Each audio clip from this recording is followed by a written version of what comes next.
Dans cette séquence, nous allons parler des angles remarquables. Et avant de commencer, nous allons définir un peu plus ce qu'est le radian et surtout le cercle trigonométrique. Pour cela, on va considérer un cercle de rayon 1, une unité. Par exemple, ce cercle-là. L'idée, c'est de chercher à calculer son périmètre. Donc faites une pause sur la vidéo, essayez de chercher tout seul et venez voir si vous avez juste. On sait que le périmètre, c'est 2π fois r. Or, r vaut 1. C'est la valeur du rayon qui nous était donnée. Donc 2π fois 1, ça va faire 2π. Donc ça veut dire que si on enroule un fil autour de ce cercle, la longueur de ce fil aura une longueur de 2π.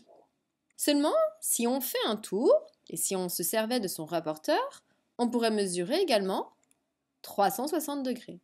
Donc on va faire une correspondance qui va dire que 360 degrés va valoir 2π.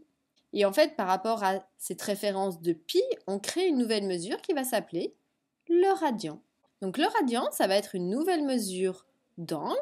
On va pouvoir compter en degrés et on aura toujours une correspondance en radian. Donc vous avez beaucoup travaillé avec les degrés. Aujourd'hui, on va apprendre à beaucoup travailler avec les radians. Et puis un jour, vous verrez qu'on ne fera même plus la correspondance. Et donc ce qu'il faut bien retenir, c'est que le radian, ça va être une nouvelle mesure d'angle. Pour conclure, on va donner une définition du cercle considéré, c'est-à-dire ce cercle de rayon une unité. Donc attention, une unité, ça pourrait être sur votre dessin un cercle de rayon 4 cm, mais on estime que ce 4, ça vaut une unité. Donc ça, on jonglera avec les mesures.